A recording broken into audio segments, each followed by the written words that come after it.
Hey guys, this is Mark and welcome back to the Gun Guy channel. Today we're going to take a look at the SIG P365. Which one, you may ask? Great question, because there are more variants of that gun than there are variants of the Coca-Cola formula. Coke Light, Coke Zero, Coke Vanilla, Coke Cherry. Today we're going to look at some of the variants of the SIG P365 and take an in-depth look at the P365XL right after this.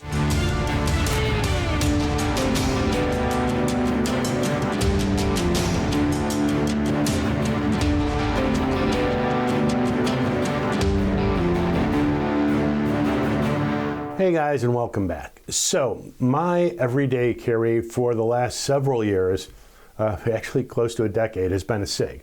But for the last several years, it's been one of the P365 variants, and that's specifically the 380. So that's the gun that I really like to carry. And it's basically the original P365 chambered in 380, and it's about 2 ounces lighter. So today we're looking at the P365XL. And this is not really going to be a review, because quite frankly, the consensus is the SIG P365 is just a great gun, and everyone kind of knows it's a great gun. So if someone's talking smack about the P365, then they're probably working for Glock or Springfield. That's impossible! You're not just wrong, you're stupid. Now wait just a minute. And you're ugly, just like your mum. Now, granted, they had a few problems at the onset, but they got those ironed out. So today's really not, is it a great restaurant, but it's more like, what are the entrees that you like best? And that's going to boil down to some personal preference.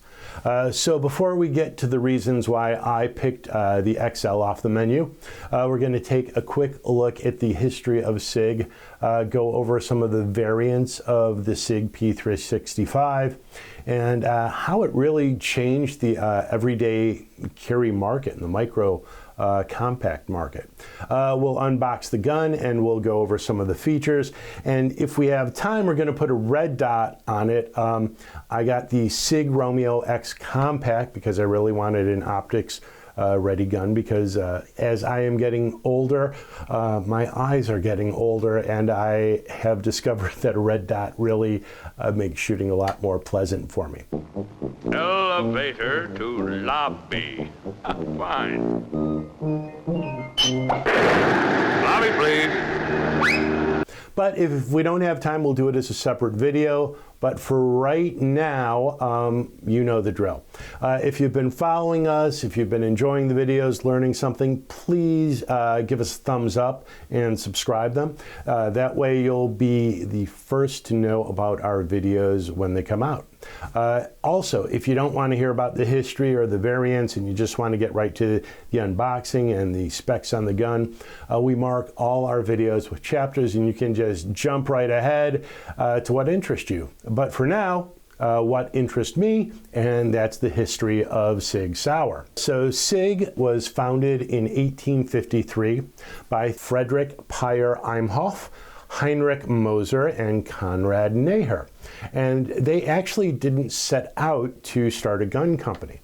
What they started out was to start a wagon factory, and they did that above the Rhine Falls in Switzerland. So they didn't really know that they would eventually become one of the world's most renowned manufacturers of small arms. However, just 7 years after they started constructing the plant, they decided to take up the Swiss Military Defense's challenge to design a state-of-the-art rifle with the hopes that the Swiss Army would adopt it. And they actually won that contest. So in 1864, the award went to the Swiss Wagon Factory for its Prelaz Bernard rifle. I might have screwed that up as well. If I did, please, I don't need to ask, I know you will. Just go ahead and put that in the comments. However, at this point, the wagon factory now had an order for 30,000 muzzle loading rifles. And so what they did was they changed the name of the company to the Swiss Industrial Company, which in German, or Swiss, I don't know if that's its own language, is something I'm not even going to try to pronounce, but the initials are SIG, thus known as SIG. So now let's fast forward to the 20th century, and in 1949, the SIG P49, which was the forerunner of the SIG P210, was developed for the Swiss Army. And it became a legend on the battlefield as well as in competition. That same year, the P220 made its appearance as the new pistol for the Army, soon followed by the compact P230 for the Swiss police. The company would eventually expand into a global leader for firearms, and in 1985, SIG Arms would be formed, and it was then located in Virginia, and it would start importing the P220 and the P230. And eventually, many millions of dollars and hundreds of thousands of guns later, SIG Arms would turn into SIG Sauer, now located in New Hampshire. Now in 2018, SIG did not have a striker fire micro compact gun in their lineup. They had the P290 RS and the P238, which was the 380 ACP version of the 9mm P938. So they came out with the P365. And what was really revolutionary about this gun was the magazine. So they came up with a magazine that seemed like a single stack magazine and a double stack magazine, had a one night stand and had a baby. But this allowed the P365 to have a 10-round capacity, while most of the other comparable handguns really only held 6 or 7. Now, what they also did, and they had explored this prior, they made the fire control unit, which is referred to as the FCU, removable. Now, the FCU is the part of the gun that holds the serial numbers. So it's really considered to be the gun or the firearm. So you can look at it kind of like an AR lower receiver. So you can mix and match frames and slides and calibers without the need to order parts that were considered an additional firearm. Basically, they came out with kind of a Lego gun. So if you can dream it, you can build it. It opens up a crazy level of modularity with this particular gun. Now, they also started introducing variations on the theme because the 365 was just selling so well. In fact, the year it was introduced and for several years after, it was really the #1 selling gun. So now let's take a look at the different models of the P365. So let's talk about the original. The original P365 was a striker-fired pistol that had a clean, crisp trigger pull, super light, easy to conceal. It was chambered in 9mm. It could handle plus P ammo, so it was great for self-defense. Gave you plenty of stopping power. The original P365 also featured a nitron finish optic ready slide, a modular polymer grip. It was available with an optional manual safety. It came equipped with 2 10-round steel magazines, but it had the option to upgrade it to 12 rounds or a 17 extended round. So that could bring your capacity up to 13 or 18 respectively.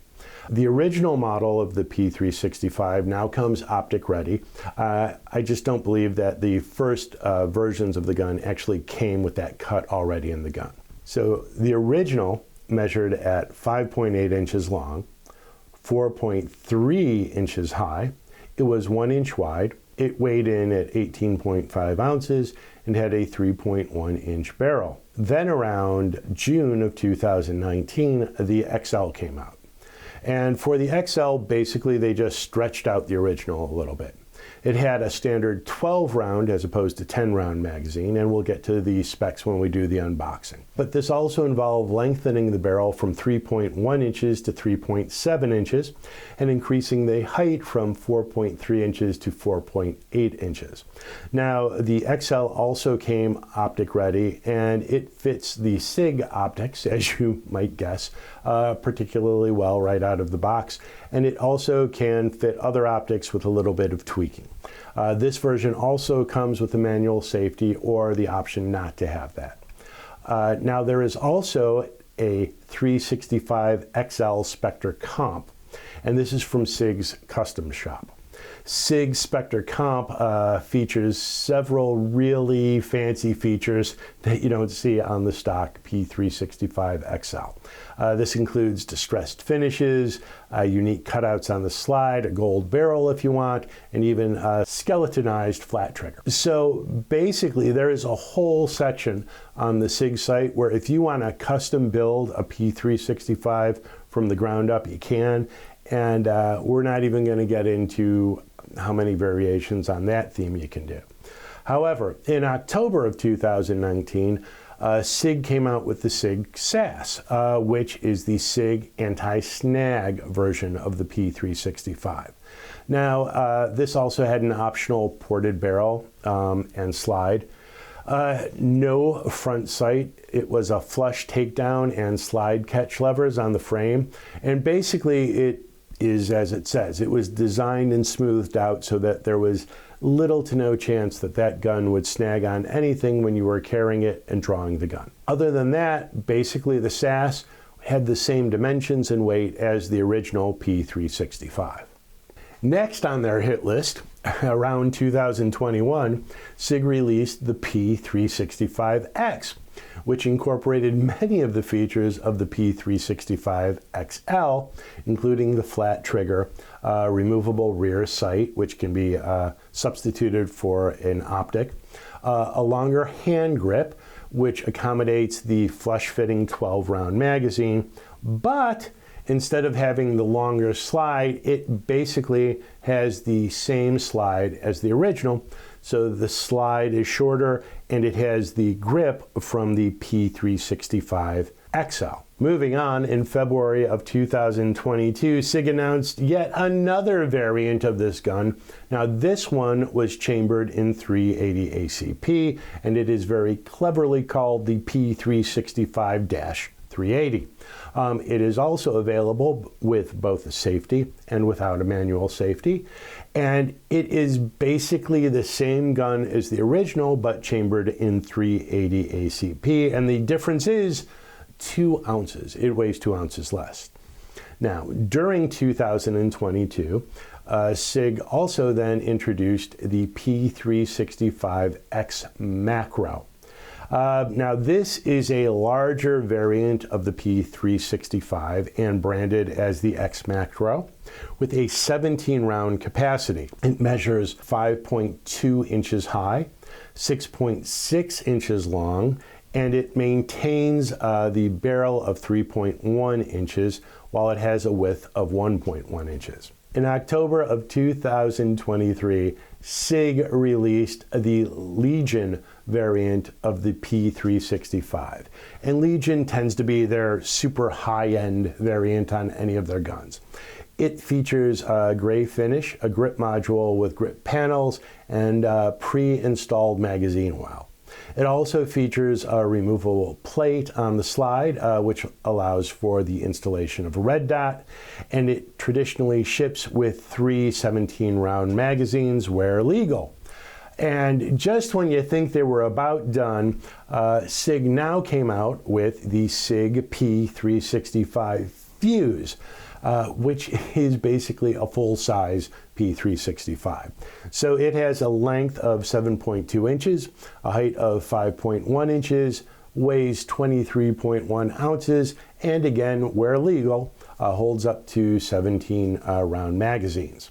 I really don't understand quite where the Fuse fits into the lineup. I'm not sure if the FCU is the same, but I think what SIG sort of did was go, you know what, we've got the best selling gun ever, the P365. Let's just call everything a P365 till people stop buying it. It's just a theory, unproven. Gentlemen, I have a plan. So, now that we have gone through that really exhaustive list of the different variants of this gun, let's take a look at what we actually have in front of us, and that is the P365XL. Let's see what's in the box. All right, so let's take a look at what we got in the box. other than the broken handle. Surprise, it's a gun. All right, so this gun has one magazine in it. We'll check real clear, let you see it is cleared.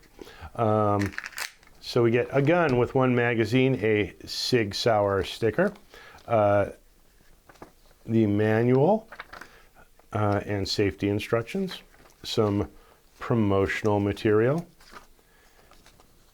a registration card, an Youth Handgun Safety Act notice, and one additional magazine. So this particular gun ships with two 12-round magazines. Underneath here, we also have a lock. So that is what's in the box. So now taking a look at the gun itself. And I know we went through a ton of different variations on the gun, and this is actually the XL. Now, interesting side note, which caused me a bunch of confusion. I thought I had the $1 million penny from SIG that they misprinted. All of the SIG XLs, apparently the later models, come with an X and not an XL on the slide. I have absolutely no idea or reason why they do that, but they do. However, the overall length on this particular model is 6.6 inches. As we said, the width on the gun is 1.1 inches.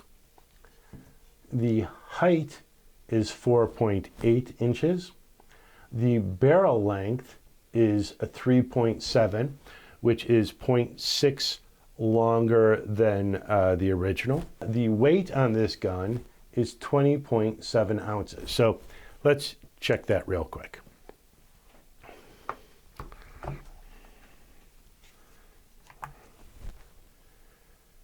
They're off by 0.1 ounce. So ours comes in at 20.6, but we'll say it's close enough. The sight radius on this gun, and this is one of the things that actually attracted me to this version of the gun as opposed to the original, is 5.6. And sight radius is basically the distance between the rear sight and the front sight. And the reason that this becomes important is the longer the sight radius, the more accurate an average shooter like myself can be with the gun. So a short sight radius makes it more difficult for a shooter to be on target. The gun itself is completely accurate regardless of who's aiming it. It's really the guy who's doing the aiming that needs the help. Elevator to lobby. Fine. Lobby, please. And so that's where the sight radius comes in. Now on the slides, the serrations are there. They're not terribly strong, but you can still get a decent enough grip on it. So they're up there. There is a mag release right there, as you see, and it is only on one side, so it is not ambidextrous, but you can, I understand, swap it out. The sights on this particular model are what they call the X-Ray 3 day-night sights, and I actually really do like these sights quite a bit. I find the sight picture very good for myself. Now, they do have the SIG proprietary rail, which creates some issues if you're trying to put certain accessories on. Obviously, it works very fine with SIG accessories, and there are adapters that you can use to get third-party accessories on this particular gun. The lower portion of this gun, the lower is made out of polymer. The upper is steel, and it is stainless steel with a nitron finish, and the barrel is carbon steel. Now, this version, and as anyone following the channel knows, I prefer manual safeties on guns that I'm going to carry. So this does have the manual safety, and honestly, it's nice. It's like it is the exact same safety on the original and on my other gun, and I find that it moves very easily. It's easy to get on and off. So I do like this. The gun also comes without a manual safety if you prefer. The gun is also optic ready. So there's a plate that you can simply remove it. Now my understanding is that on some of the earlier versions of this, you would also lose the rear sights. One of the reasons that I like this particular version, and again, I don't have one of the older versions, so I'm not sure, is if I do put a red dot on this gun, I can co-witness. And basically that means if for some reason my red dot were to go out, I could still use my iron sights and hopefully hit whatever I'm aiming at. So co-witnessing on a defensive gun, and that's what I was planning on using this gun for, is very important in my personal opinion. So now let's take a side-by-side look at this gun and my version of the original, right? So I have carried the P365 380, and this gun is also clear, and we already cleared the other one, but we'll do it again, right? So this is the exact same gun as the P365 in 9mm, with the exception that this slide has some of the steel removed, so it is about 2 ounces lighter. You'll also notice that the trigger is different. So on the XL, there is a flat trigger, which supposedly breaks at 90 degrees, and here it is a curved trigger. So let's check the trigger pulls on both guns and just see where they come in at. So we'll clear that. Now this again is the original button 380. 3 pounds, 1.5 ounces.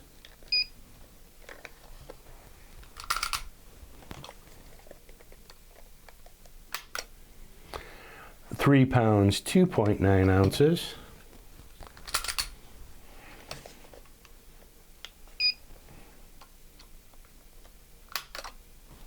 £3, 10.4 ounces. So not bad, but again, I've shot this gun for a long time. I would imagine that it's very well broken in. Now let's try this one. And I believe these are supposed to come in somewhere around 4 pounds. 3 pounds, 9.5 ounces.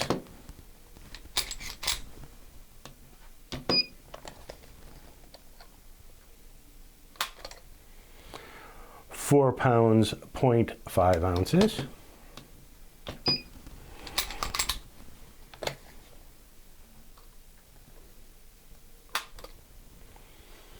£3, 14.6 ounces. So yeah, it comes in right around 4 pounds. The trigger on this, and show you the reset. So the reset is right there.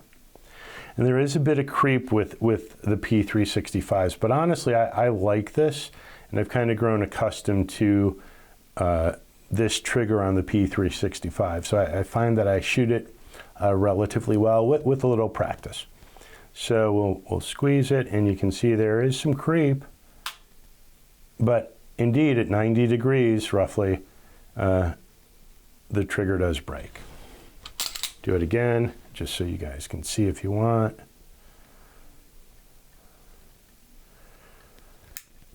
And take up. So there is some creep, but for some reason on this particular gun, I find that I've shot this one so much that I find it comforting to sort of know where the break is after that little bit of creep. In regard to the size, we can now compare. So again, the XL has a longer slide and the grip is longer. However, right, if you were to put a 12-round magazine in the original P365, it would be the same size. Now, even though this is the 380, the magazine from the XL will go into it. So if this was the 12-round, and you'll see that it's literally the exact same size on the grip. So then the only difference is really the slide right here. And actually, this, if this was the grip on this gun, is the P365X. So this grip with this slide, and you have the P365X. Now, obviously the shorter magazines won't go in the larger guns, but they do go vice versa. Now, the other difference on this particular gun is there is a bit of a beaver tail, and I just really like this gun. So this gun is probably becoming one of my favorites now, right after this. So this particular model took the place of the P238 as one of my favorite carry guns, and I think the XL is now at least encroaching a bit on the P365 380, which I just love shooting. One of the questions that might become apparent is, well, if I love the P365 380 so much, why not just get the original version in 9mm? Why step up to the longer slide? And there are a couple of reasons for that. So the reason that I originally bought the 380 as opposed to the original 9mm is I started out looking at the Hellcat, the Glock 43X, and the Smith Shield Plus, and the SIG P365. And out of all those guns, I still enjoyed the way that the P365 original shot best, but it was still a little bit jumpy coming from the P238. So then I tried the P365 380, and just like Goldilocks and the porridge, it was just the perfect gun for me. So that's why I wound up getting this particular gun. However, as I continued to carry this gun, I wanted to get a 9mm version that was optic ready, simply because I have good distance vision with my glasses, but terrible short vision with my glasses. So it makes the sight picture very difficult for me to see with glasses. So what I shoot is I will take my glasses off. However, then the target, if it is much past 7 yards, is just a blurry mess. So I aim for the middle of the blur, basically, is what I do. So I really wanted something that was optic ready. And I tried the original again, and honestly, I was very close to getting it, but I thought I would try the XL for a couple of reasons. One, it really does fit your hand better. I can get all 3 fingers on the XL as opposed to 2 fingers on the original. And it's not significant, but it does give me some ability to control recoil and muzzle flip better. Also, the gun's a little heavier, so it handled recoil better. It's also a little bit longer, so I had the sight radius, and that was very helpful. And quite frankly, I find the extra length gives the gun better balance. So I think that this gun shoots slightly better, slightly flatter, I should say, than the original one does. So now what we're going to do, now that I have explained all the reasons why I wanted this gun over this gun, although I still love this gun, we're going to take a look at how this gun did at the range with iron sights. Now, I should also say that it took me a little bit to get used to the gun because it was a flat trigger as opposed to a curve, but once I did, I was really, really happy with how the XL was shooting. So much so that I may leave the red dot off this gun because I genuinely shot pretty well with it. And I may just put the red dot on the 380 and use that as a carry with optics when I want. Now, one of the other things that I really like about the XL it's one of the things that was a good selling point, is the XL will work with a lot of the accessories that I have for the original. So this is my normal pocket pistol, pocket holster rather, when I want to carry in my pocket. This still fits perfectly in it. It's the same with the Kydex holsters when I want to do in the waistband. So that was a really nice perk of picking basically the same sized gun with a little bit longer slide. So let's take a look at what we see out at the range, and we'll be back after that.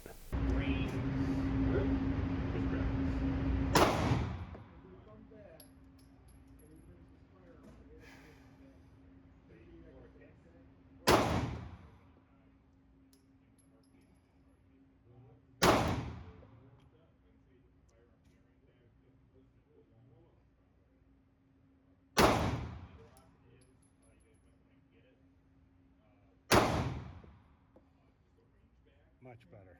You don't want that wasting your electricity. You don't have to pay. I gotta make money somehow, man. Hey, I didn't show you this. I don't think.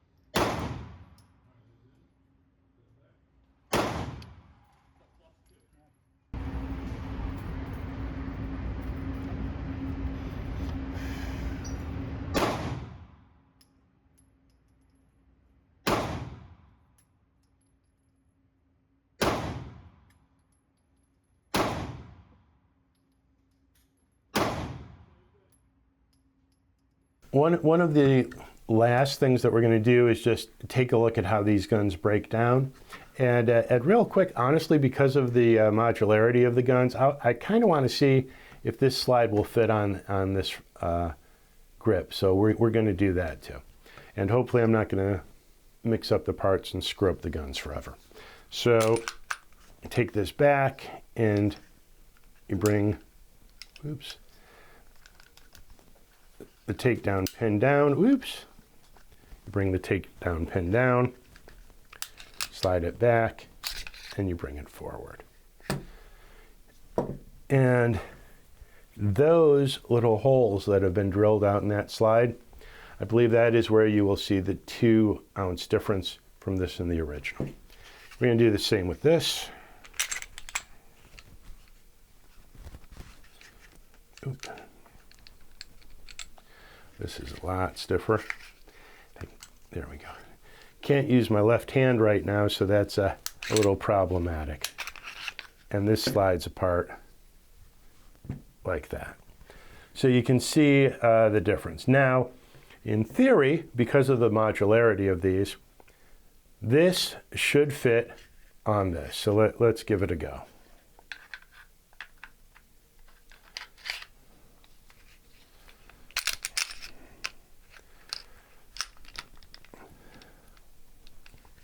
And whoop.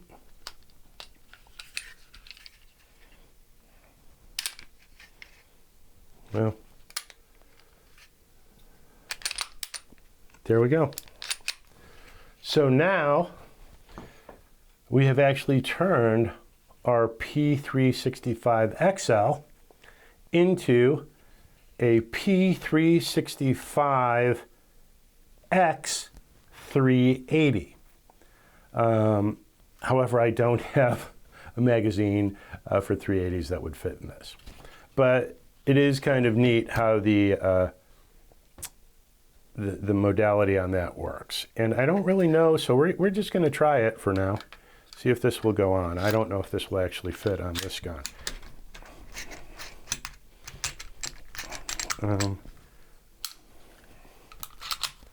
There we go. So now we have the long slide on the short handle, and I know this would work, but I have no idea which model we just created. So what we're going to do is take these apart, put them back home so that I don't blow something up on accident. And we'll do that while we got you. Oop. There we go. This goes here. This goes here.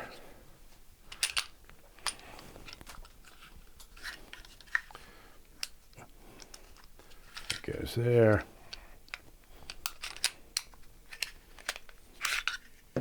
All right. So these can now go back to their homes.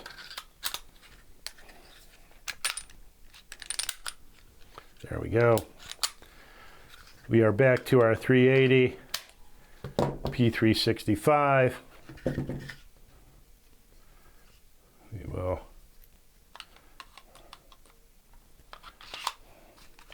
move this back. And there we go. So that is the P365XL. Like I said, I love this gun. Can't recommend this gun or honestly even the original too much. If you have enjoyed this video, please give us a thumbs up, subscribe. That way you'll get to see, notice it when we put our latest videos out. Thanks again. And because we did not put the red dot on, we are going to do a part 2 where we throw the red dot on one of these guns and take it to the range. Thanks a lot. Hope you enjoyed it. See you next time.